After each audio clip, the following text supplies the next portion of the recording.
Holy crap! I actually did it!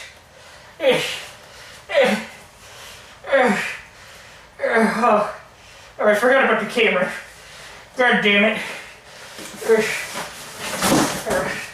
Alright, I need this.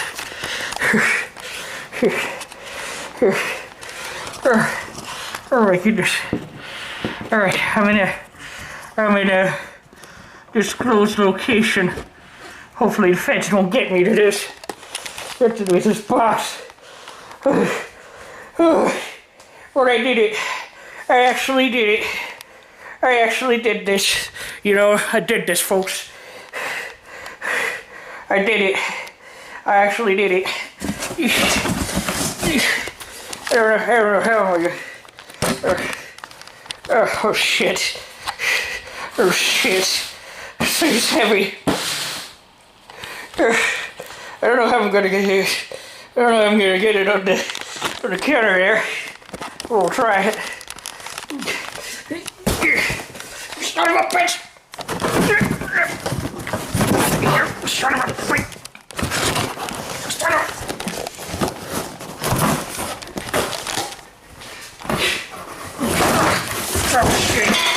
Oh shit! Oh shit! Oh shit! Oh, all right. I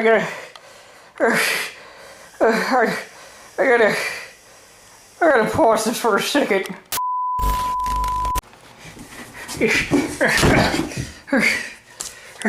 All right. So I got the box. I got my box. God, this was fucking worth it. For that base. Yes. All case files. Son of a bitch! Where's the fucking discs? Where's the fucking discs? Where's the fucking discs? Oh no! Did I just...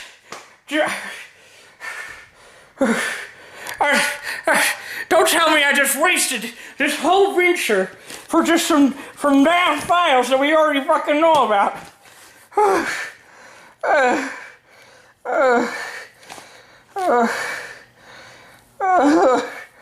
This was a goddamn waste, wasn't it? This is just files upon files of this shit.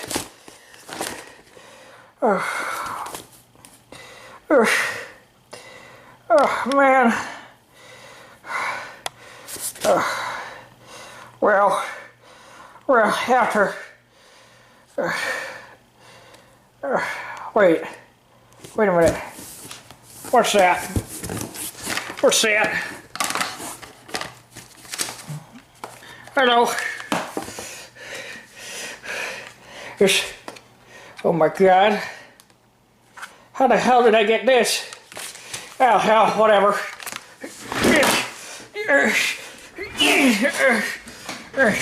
Just gotta plug it into this computer somewhere. Right away, kids. Holy shit. Oh, I can't believe this is working. Warning. Any and all underclassed employees will receive full punishment and subjected to execution either through viewing of or stealing this recording under the direct command of the Director of the Enigma Cooperation. Warning. Warning. You are violating a director's command and will be subjected to receive full punishment. Warning. Warning. Full access acquired. Now playing cryptid sightings over the years.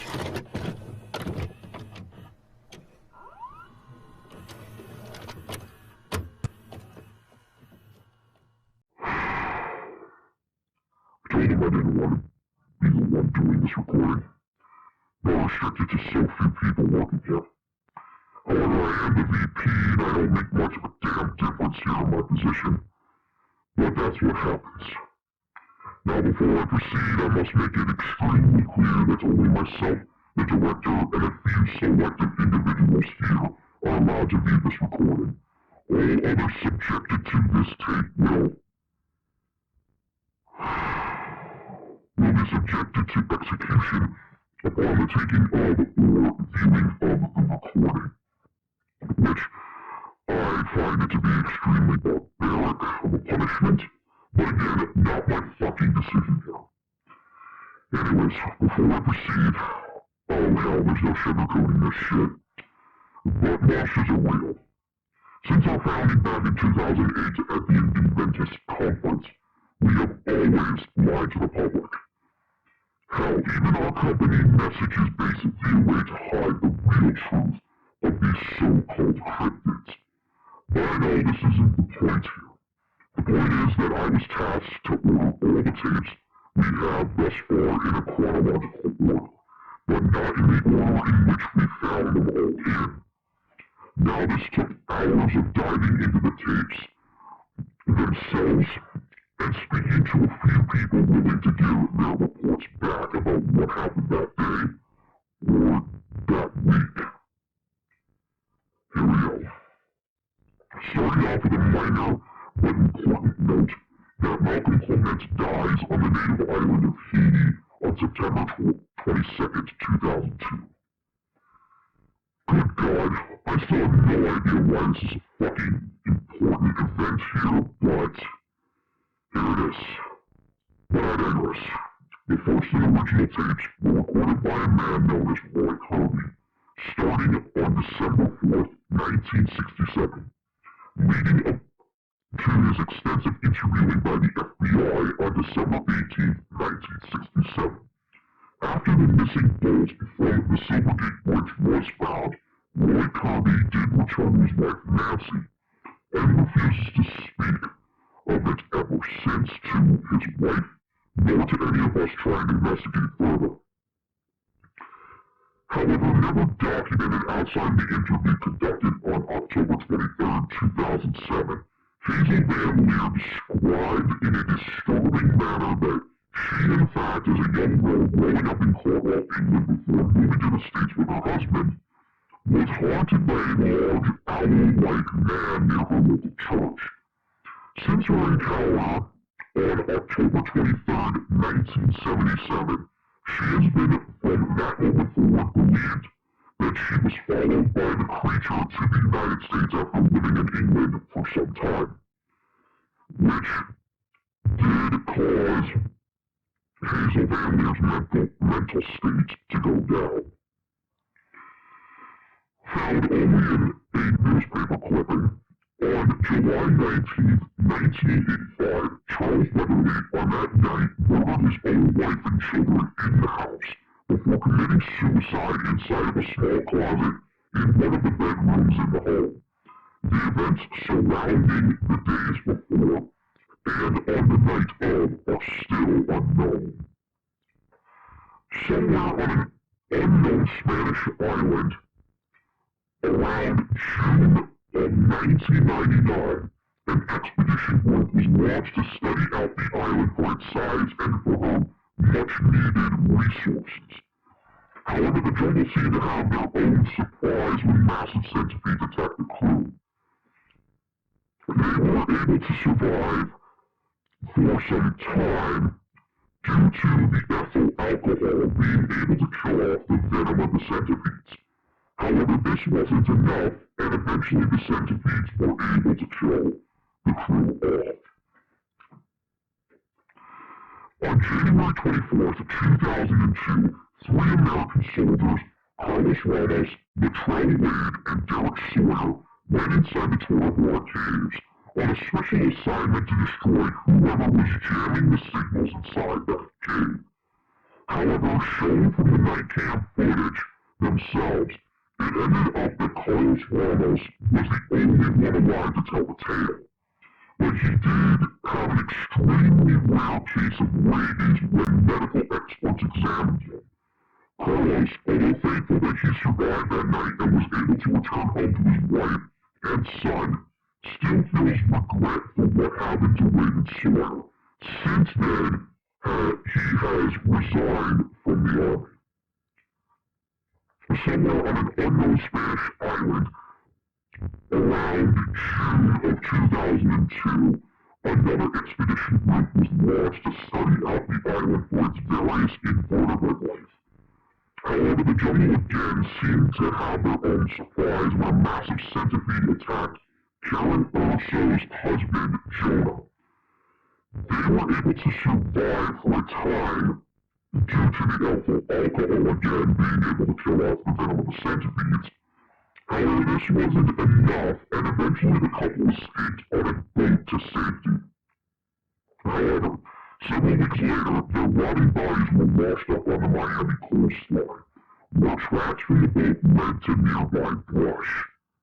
Later on, biologists were called in to track down the creature, but before they could grab the creature, an alligator was able to crunch down on the insect and dragged it down under the water below. Now, this was only on file mostly, but on July 22nd, 2002, the woman known as Sophie Montero will go on a killing spree and become well known as the Beast Killer. Although at the time nobody would have guessed it to be her. 8 months later, on March 22nd, 2003, Miss Montero would kill another victim near her usual kill spot, which led not only the leading detectives Clifford Warren and Javier Mendoza on the case, but they were also joined by Austin Pace, who was making a documentary about this killer after weeks of negotiating with the police force. On March 29, 2003, Detectives Warren and Mendoza brought along Austin Pace for a routine check of the bar, only for Mendoza to find the killer walking off with Miss Montero to take her to his home. When the detectives reached the house, another attack had begun, and so when the house was first searched, the detectives, as well as Austin, found Miss Montero in the basement scared. So Austin was left to keep the girl safe while the detectives continued to search for the guy. When they did find the so-called killer, he was dead on the stairwell, and once the detectives went back down to the basement of the home, it was already too late, as Austin Pace was brutally killed by the transforming Sophia. All the while, both detectives were firing their pistols at her, which ultimately put an end to the Beast Killer once and for all. After the incident, both detectives resigned from the force and refused to speak of the incident since. Then, the life of the corporation took shape when one event on March 17, 2005, came out on live television. This is, of course, the moment when the recording of Mark Horstrom was heard, which reveals that he had been attacked during one ice storm up on Mount Everest. Now, Mark Horstrom did start his journey 2 weeks ago before this happened, but it took even longer for the crew to reach his base camp where he was nothing more than a pile of guts laid all over the ground, which included 2 of his other teammates. However, to avoid the potential problem that came about getting what bit of work was left, the rescue crew did manage to find something else on the mountain, which also took the lives out of the crew as well. Long story short, eventually they got a bunch of trained marksmen up there to tranquilize the beast, which actually worked.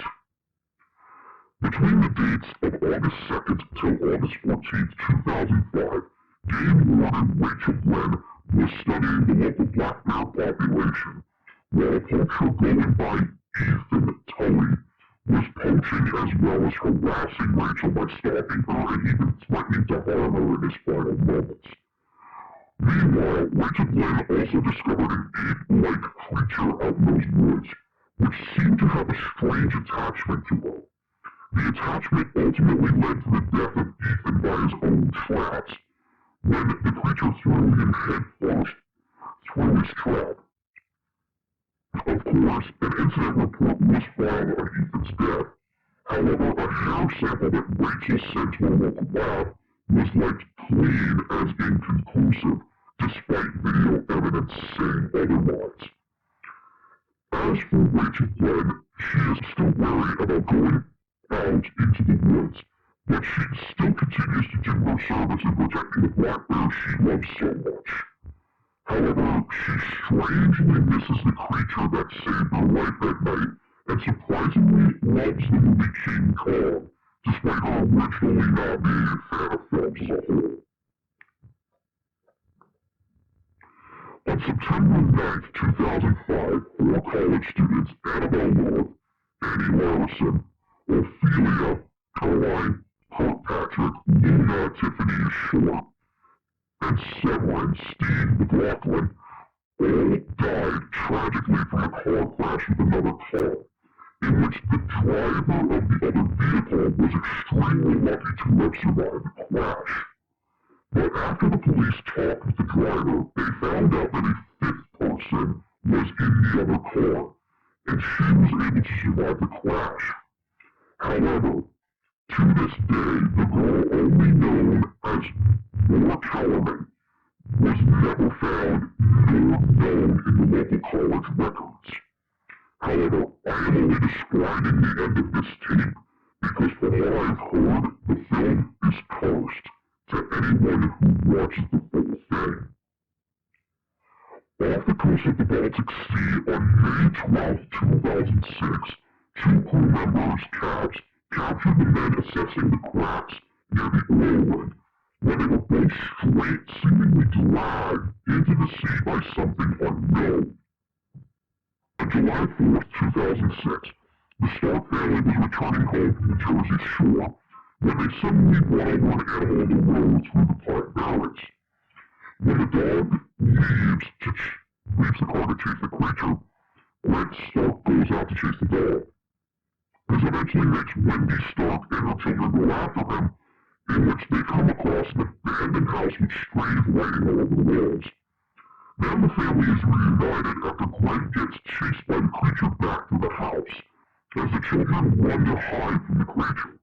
When the creature does come into the house, almost threatening to kill the kids, Wendy steps in to beat the creature out of the house, in which she then goes into labor, and the family decides to leave the house to drive to a hospital, which they do. On July 5, 2006, unknown as to what was going on, little Tony Stark was born. From July 5th to July 7th, 2006, the Ramirez family was able to get a coyote to smuggle them across the border. However, the coyote dropped the family in the middle of the Mexican desert as the family decided to travel on foot to the United States border. Unfortunately for them, a creature came and killed all but the little girl, Ava, as she hid in a bush. At the same time, Tom Valentine and Martin Santino were on patrol when they were called about the crossing and found the 2 bodies of Ava's parents, which were also missing any blood on the wounds. After investigating further, Valentine and Santino found the culprit responsible, but were never able to kill it as they still continued to not discuss the incident ever again. Ava was returned back to Mexico, but still has the trauma of losing her parents to something modern science continues to deny all they want. And she would continue further by making to the States through legal means, and is currently working to go to the University of Arizona to become a full-time cryptozoologist when she grows up. On October 13, 2006, Diane Chansey and her nephew Ethan were working on an alligator study in the Honey Island swamp when they both get lost in the swamp. While lost, they come across a local fisherman, Bud Ray, who agrees to take them back if he is allowed to share his knowledge about the swamp, to which Diane agrees. While Bud Ray shared his knowledge of the local gators, Ethan accidentally stepped on some eggs, which on October 14, 2006, the camp gets attacked by some type of creature. However, the encounter is ended peacefully, as although Bud Ray did get injured during the attack, Bud was able to fully recover.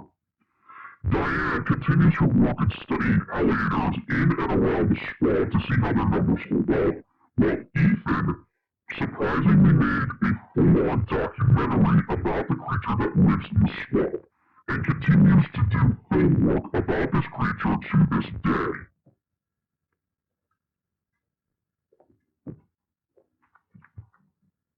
On January 27, 2007, Sharon Novak would begin the journey of a lifetime to parasail across the entire world, while she live-streamed the entire journey as she went. Now, I don't know why the fuck this was so important. It needed to be on here, but this is what I get when my own boss loved her book of streams so goddamn much.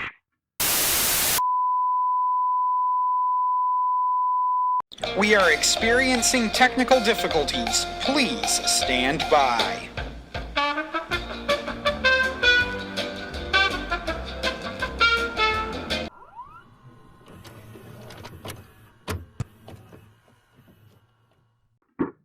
Sorry about that.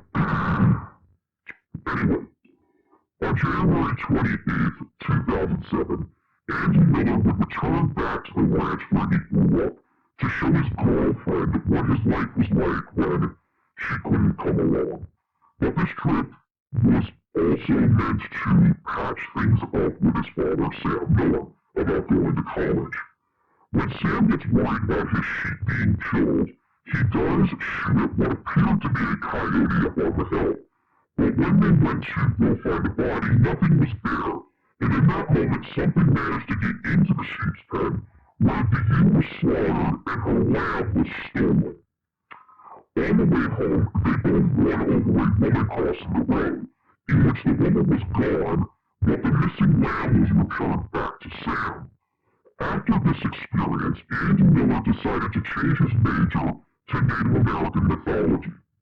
After he graduated, he decided to marry his girlfriend and lives what amounts to be a good and honest life working on piecing together the missing culture of the Native Americans.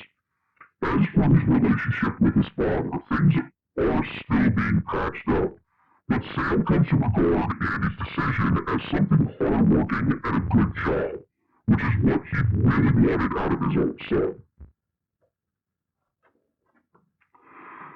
Sometime around March of 2007, Tim Akron was stranded in the Damtree rainforest to film for his own survival show. However, he wouldn't survive, no pun intended, due to seemingly a large lizard as he remarks as a Komodo dragon bit him and continued to stalk him as the venom from the bite slowly deteriorated Tim, until he was unable to fight back. The native tribe that Tim was trying to reach did eventually find his camera, but the body could never be found. On April 20th, 2007, surrounding the 30th anniversary of the first sighting of the Dover Demon, Chad Hollis, his wife Shanna, and Chad's friends Glenn Diffie and Royce Best went out into the Dover woods to shoot a fake video about the creature. However, on April 21st, 2007, nobody returned back to the car, which prompted an investigation of the area to which police were baffled about what exactly happened, since no bodies were found. Only blood, the shredded pieces of the demon costume, as well as the camera were the only things left from that night.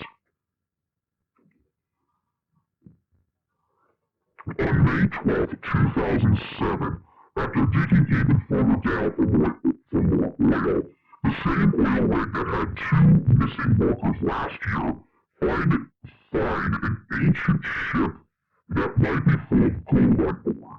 The oil rig then called upon world-famous treasure hunter Derek Bauer, along with his crewmates Brad Downing, Sasha Porras, and Ron Borkling, to go down and search for the treasure. After finding out about the shipwreck near the oil rig, and that Captain Bauer was going to uncover it, documentarian James Warner also tagged along to film the hunt. However, what happened when they found the boat would eventually lead to all of the crew and James killed. Derek Bauer did manage to survive the attack, all while holding onto a small rat, which was all that was left of the ship. Derek refuses to speak to anybody about that night, and he has never returned to the sea ever again. On July 17, 2007, Sharon Novak would almost finish her travel around the world when another boat nearby got attacked by an unknown creature. Throughout the stream, her boat got rammed a couple of times by what appears to be some type of plesiosaur, which she thought was a whale. However, after finding nobody on the other boat except for their blood, she gets hit again by the creature. When she tries to set her sails up, the plesiosaur manages to knock her into the water, where she will be confirmed to be drowned by the creature as the stream applies. Records of the recordings are extremely difficult to remove, but after letting the general public know that she drowned, all of it was enough to satisfy her fan base.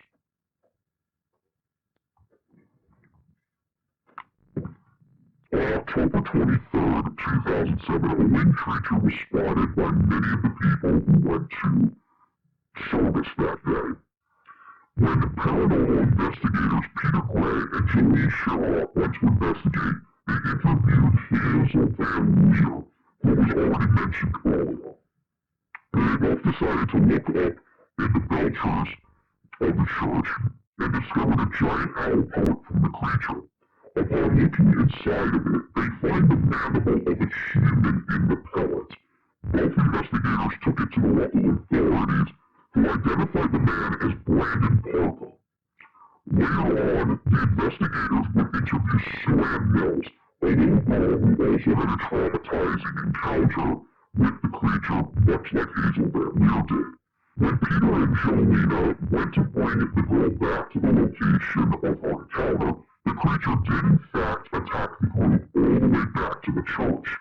There, Hazel would tell them to get out, and she realized that Sue Ann was the creature's target as the creature also found a way inside the church.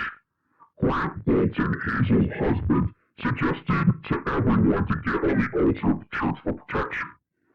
But Hazel finally realized again, at that moment, that she was the one the creature really wanted. So she ultimately sacrifices herself as the creature takes her away, and her body was never found since that night. Due to the trauma of that very night, Peter and Jolena gave up ghost hunting altogether. Grant Bolton, just before his passing, did manage to say that the creature then seemed to disappear from his life after taking his wife away. However, due to her loss, covered from the incident either, and passed away shortly after we interviewed him. Sue Ann has no recollection of those night's events, but seems to have made a full recovery and is almost back to her old self.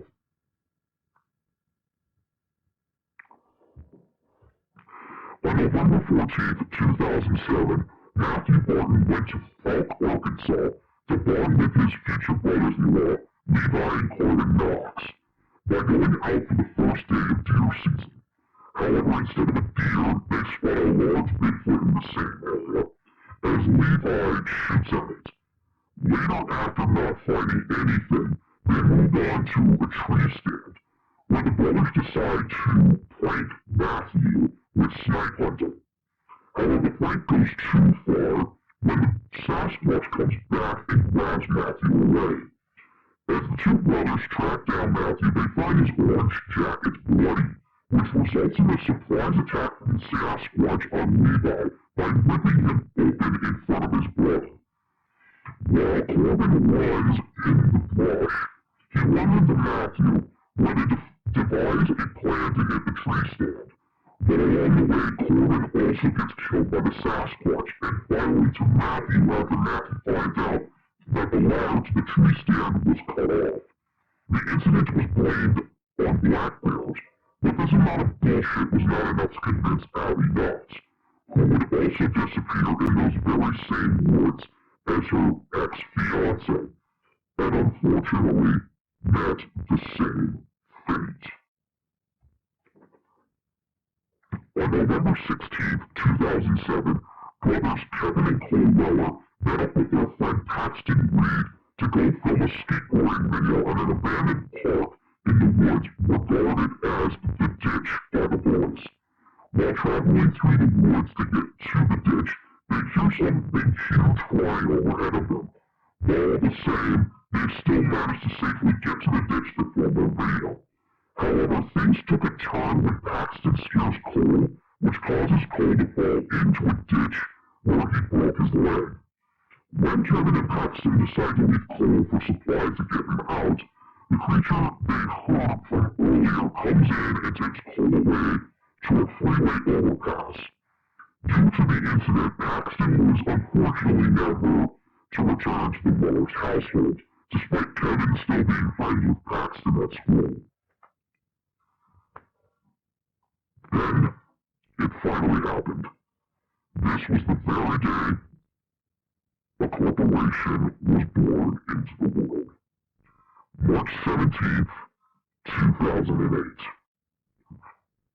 After the 3-year cleanup, Horstrom's body was recovered, as well as a new species was discovered to be shown and talked about by the following week. So to get the story early, journalists Jared Slate and Alex Turner managed to get inside the ship with the aid of a recently fired longshoreman, Charles Newhouse. After discovering that Horstrom's body wasn't on the ship and that the new species broke out, Charles left the pair for his own survival, which, funny enough, got him cut in half by the creature. Later on, after being chased by the creature, Jared and Alex tried to escape with a crew member on the other side of the door without a key to unlock the troubled pair. But when the creature showed up, it did the same fate to them as Charles did. Now, to prevent the public from discovering that the Yeti is real, the Enigma Corporation ensured that the conference never happened, and the ship was sent over to Plum Island to further experiment on the Yeti's biology and impressive behavior.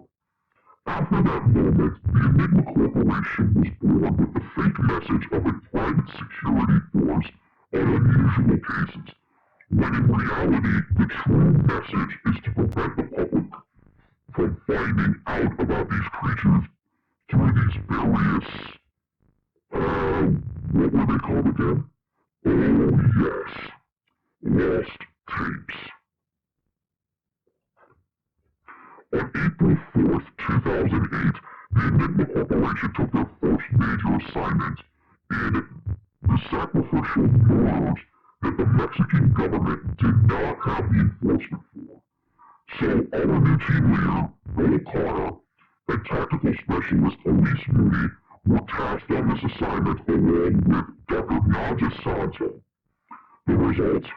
Carter and Mooney managed to kill an Aztec god, while also blaming all of the crimes to now-deceased cult leader Lucas Marzo. However, Dr. Santo was the last person to be sacrificed on their altar, so this first mission was a partial success. Starting on May 4th, 2008, pets were being drugged into the sewer by some type of creature. Then on May 18th, 2008, one cat named Mr. Smithers was drugged into the sewers as firefighters Trevor Andrews and Dana Caldwell were called in to find the cat. Tagging alongside them is news reporter Chrissy Cooper and her cameraman Derek Green, who wanted to cover this story. However, when Dana gets taken down by the creature, Trevor goes after her, leaving Chrissy and Derek down there by themselves. However, when Trevor saves Dana's life from the creature takes full advantage of this and kills Chrissy and Derek.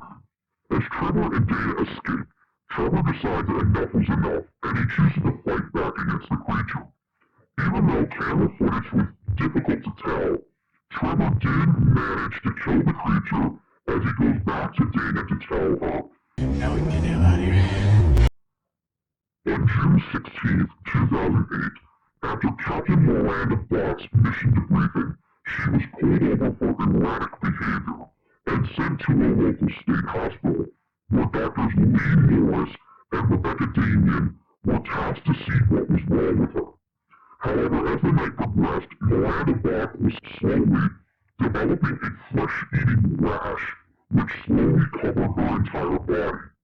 After that, the creature managed to burst out of her like some fucking alien, at which Dr. Morris and security guard Alzado locked down the hospital to ensure that the creature never escaped.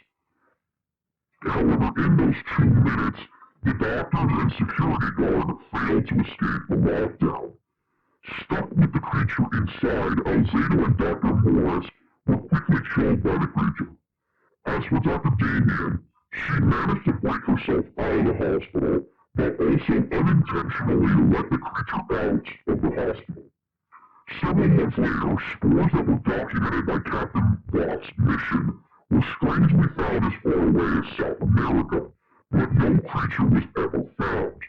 As for Dr. Damien, she would still continue to be a doctor of her own, but she learned a painful lesson that day, and refuses to speak to anyone about it, as she still doesn't understand what happened that night. On June 21st, 2008, to celebrate her 22nd birthday, Erica Jameson and her friends Jan Hollis, Rose Peters, Sally Rudolph, and Mary Ellen Stewart decided to spend the day in the Bear Lake. However, what followed that night was the loss of Rose Peters and Jan Hollis due to drowning, and Mary Ellen Stewart being killed by the creature, while Eric and Sally escaped the scene to call the police. Eric herself said that she was thankful that she didn't die on her birthday, but feels a great sense of sadness for the loss of her friends, as well as her best friend, Mary. On June 25th, 2008, longtime friends Frank Cole and Benton Davis decided to compete in the Gobi Desert ATV race. Although both of them were the last two in the race, they still decided to compete amongst each other, which eventually made them lose sight of the normal trail. When they decided to rest after the night, Frank gets hit on the leg by some sort of shot, which paralyzes him. Later on in the night, Frank's leg gets hit by some type of acid, which is slowly eating at his leg. Finding out that Grant and his own ATVs were dead, Grant tells Benson to go on and search for help. Unfortunately, for the both of them, they were not able to find any help, as they were plugged into the sand by giant worms. July 1st, 2008, animal rights activists Scott Summer and Evan Metcalf finally decided enough was enough when they continued to try and call Ken Tobar for possible illegal animal parts at his own warehouse. They snuck in to find and full proof of their suspicion. Meanwhile, Larry Johnson and his dog Bishop were guarding the place, and Bishop would continue to bargain at one particularly large crate inside the warehouse. When Scott and Evan finally find proof, they were stopped by Larry, and when a noise was heard inside the warehouse, Larry goes to investigate it. After losing camera footage, Scott and Evan do manage to find more parts, but are unaware, much like Larry, that a large snake is inside the warehouse with them after breaking out. When Scott and Evan try to escape, Scott gets killed by the snake, while Larry also loses his dog Bishop to the reptile. After losing someone, Evan and Larry managed to escape before Ken Tobar came in to investigate the matter. But Ken Tovar's immediate death off camera doesn't show where his body is, and thanks to Evan, the warehouse was shut down due to illegal parts. Evan would continue to do conservation efforts across the United States and become just as famous as Scott was. As for Larry Johnson, he retired from the force after the incident, and he got another German Shepherd named King. On August 8, 2008, 5 high school students, Sean Coughlin, Tracy Miller, Tyler Schumann, Bruce Delroy, and Ruthie Semple, as a final farewell to each other before college, decided to go to Lake Thunderbird. However, what turned out to be their last goodbye was true for Tyler, Bruce, and Ruthie, as they were dragged into the water by some tentacles, while Sean and Tracy, despite having teeth marks on them, and them both not knowing how to swim very well, managed to survive the encounter. Sean and Tracy, after the incident, then grew closer to one another, so much so that Tracy decided to switch colleges from the one Tyler was going to the one Sean was going to. They both still feel the loss of their lifelong friends, but they still both share the last photo they took together as a group. On September 17, 2008, 2 New York detectives, John Sloan and Rhonda Ramirez, tracked down Stephen Spike Millers for possible information about underground parties in the city, which led to many teenagers disappearing.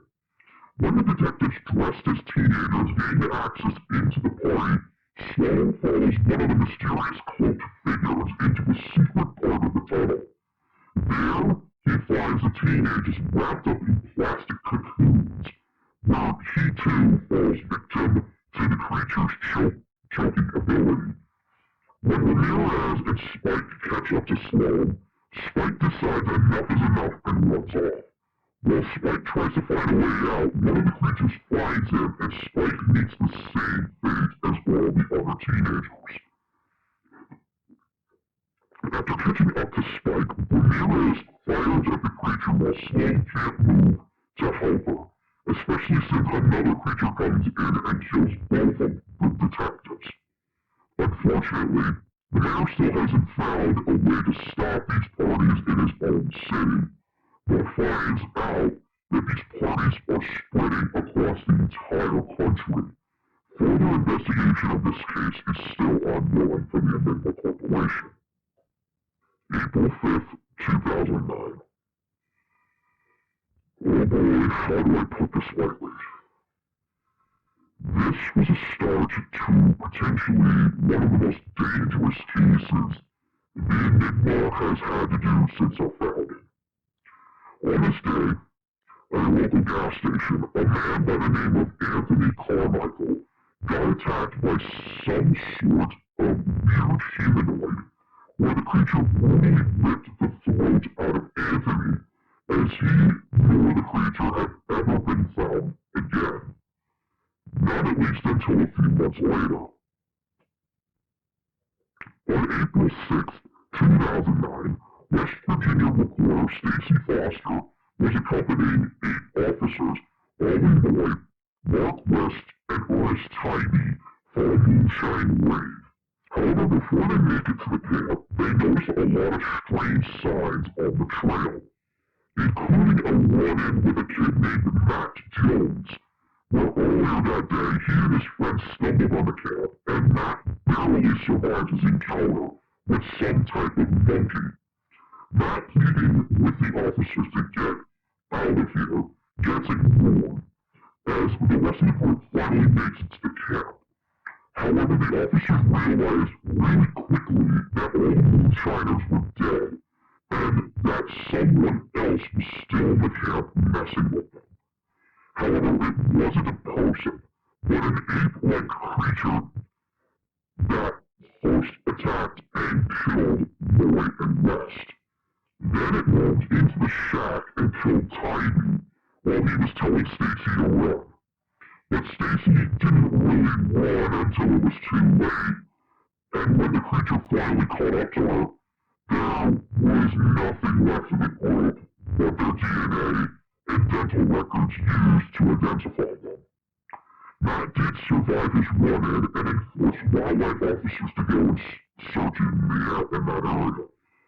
Other than that, Matt doesn't really want to talk about the incident, and I will be honest, I don't blame that kid.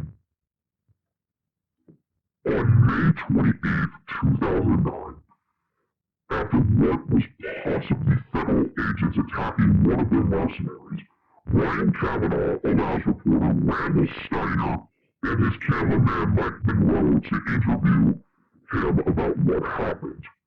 However, when they started interviewing, something begins to come in to attack them, which ultimately leads to Mike dragging himself onto a fire road, where he then reported the incident to federal operatives who raided the camp 2 days later on May 30th, 2009. There they saw all of the mercenaries were dead, including the body of Randall Steiner, who was also killed by what they thought was a wolf attack. On June 6, 2009, Matt Bartlett and Tyler Crenshaw decided to try out catfish nooning for the first time in the White River, along with veteran guide Earl James. When Matt and Tyler finally find an almost perfect spot in the river, despite the warnings of a creature in the area by Earl, the boys still try to make the best of this spot.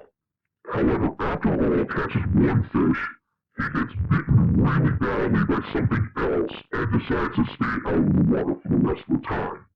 That is until Matt got his foot caught on a log, and when Earl comes in to rescue him, he gets plugged in by something.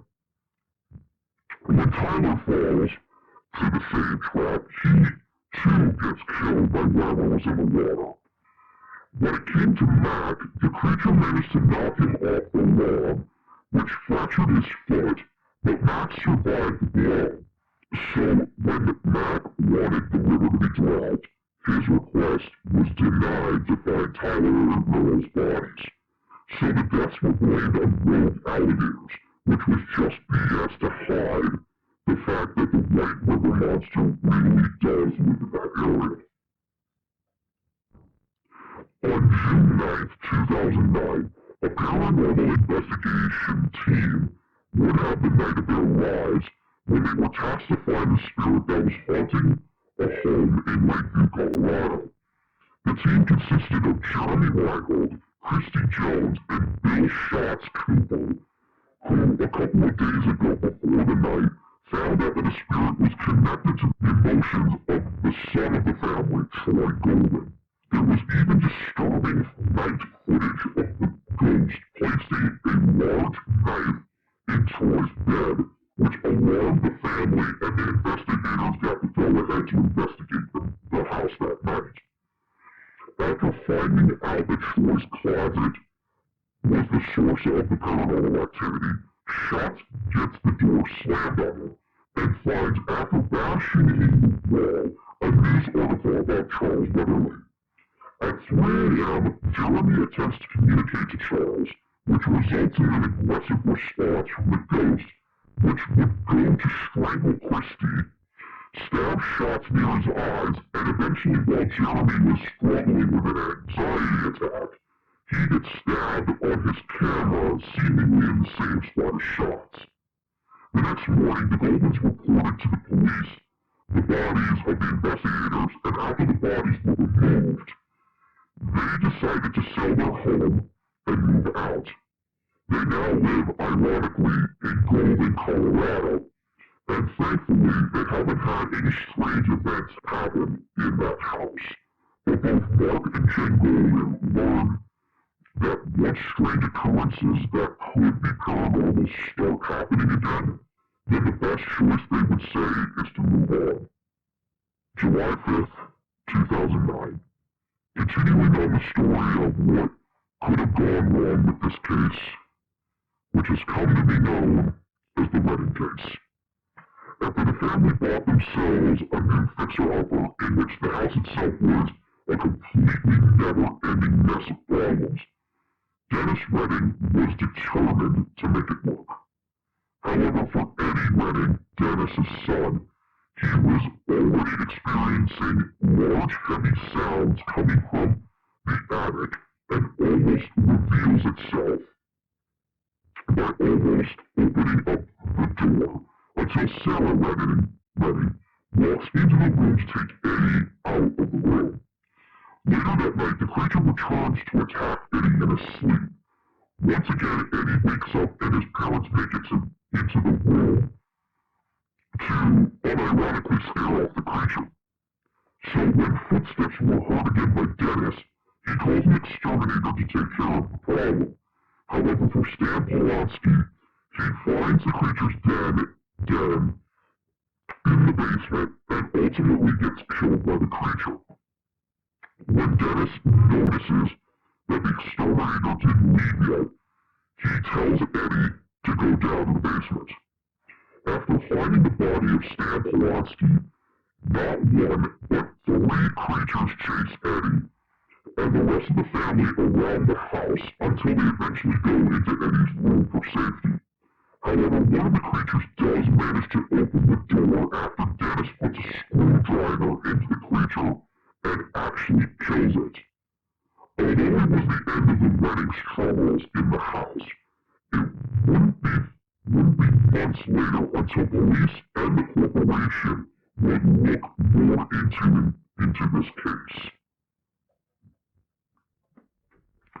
On September 4th, 2009, 4 college students, Matthew Gall, Lane Corey, April DeSoto, and Vince Gabriel, decided to take their whole grade into a camping trip in the Appalachian Mountains. However, from recorded footage that lasted for 13 days, the campers got lost and were struggling to survive out in the woods. However, Matthew increasingly became more and more strange, to a point where, at some point, April had her leg broken, and he thought of actually eating April. Disgusted by that, Lane leaves Matthew until much later that night where he did eat April's body, and began to attack Lane until she managed to run away from what no longer was Matthew. Following up on this, on September 17, 2009, a search and rescue team made up of Shelby Nash, Porter Ross, and Trent Dorsey went to search for the missing students. However, what they discovered was that Vince had the same fate as April did, and even worse still, when Trent was tasked to bring back the water, he too got killed by the creature. While Nash and Ross were looking for Dorsey, they find a cave in which Lane was there as she began to tell her side of the story from the days prior. Ross goes out to find Dorsey, but when he does, he too meets the same fate as Trent as well. Eventually, after hearing what Nash thought was Dorsey's voice, she finds out that Dorsey had his face eaten, and that she too was killed by the creature. When Lane finds out that her rescuers were dead, apparently she was taken away by the creature, and the search for her and Matthew still continues. Although the search is still ongoing, anyone who attempts to go and look for them or just so happens to pass through the area disappears.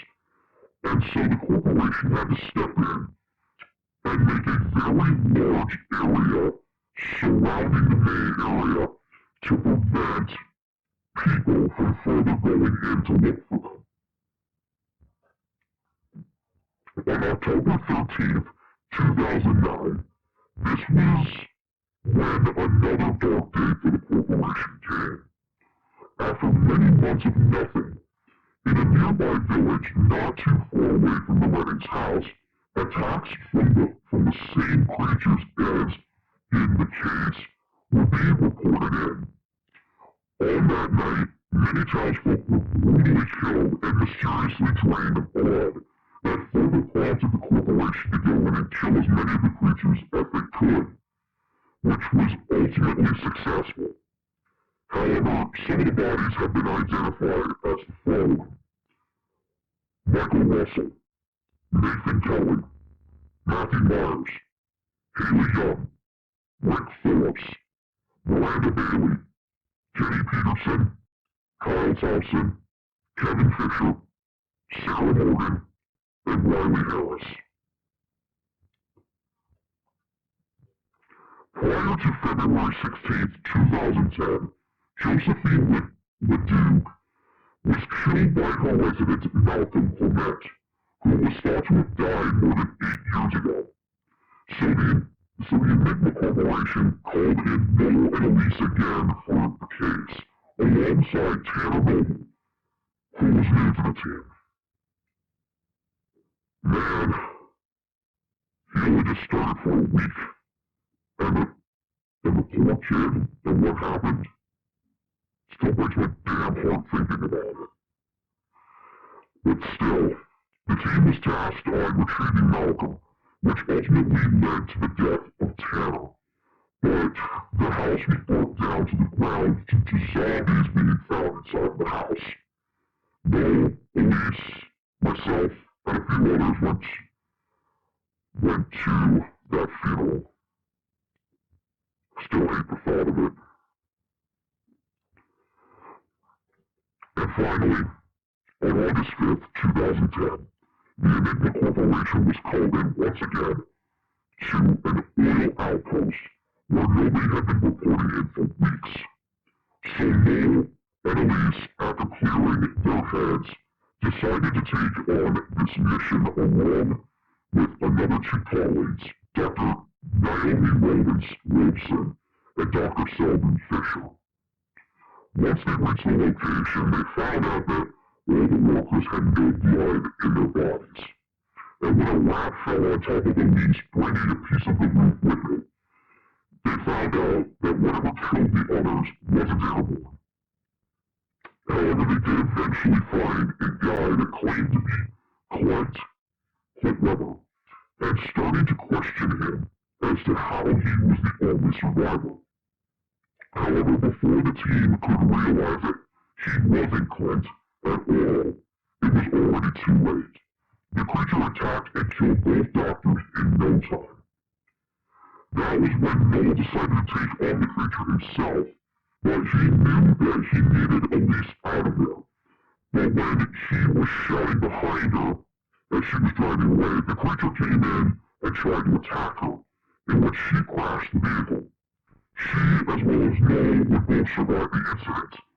But now the boss is getting some big suspicion about these two, as everyone else that tags along with them is killed on the field. Further investigation of this is still pending.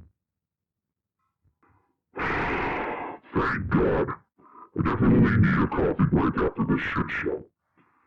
But this is all the various tapes that have been collected by the corporation, and all the extra information we have gathered throughout the years after the facts. And now my boss can finally say that he finally made a complete timeline, when really it was a fucking pain in the ass to set this whole thing up, and that I did most of the work. However, I digress. I hope you all have a better understanding as to what the corporation faces every day, and hopefully this clears up any extra unneeded misinformation that spreads throughout the office. What the hell is this? More files just reported in. Son of a...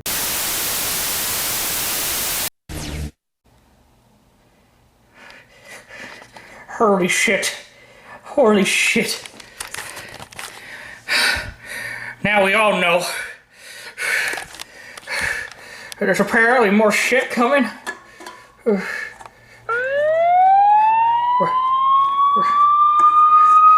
son of a bitch! Son of a bitch! No, I'm not ready. I'm not ready. I need it.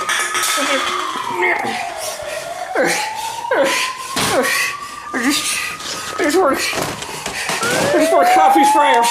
This is the police. Come out with your hands above your head. Oh no. Oh no. Hold on. I gotta take care of this. I'll be back. I'll be back. Okay. I gotta lock everything down.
I'm bleeding like a stuck hog.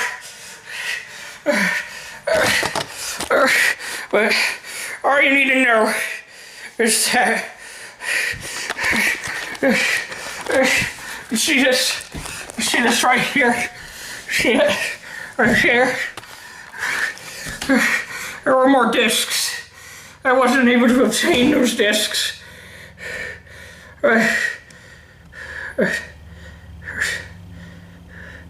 There's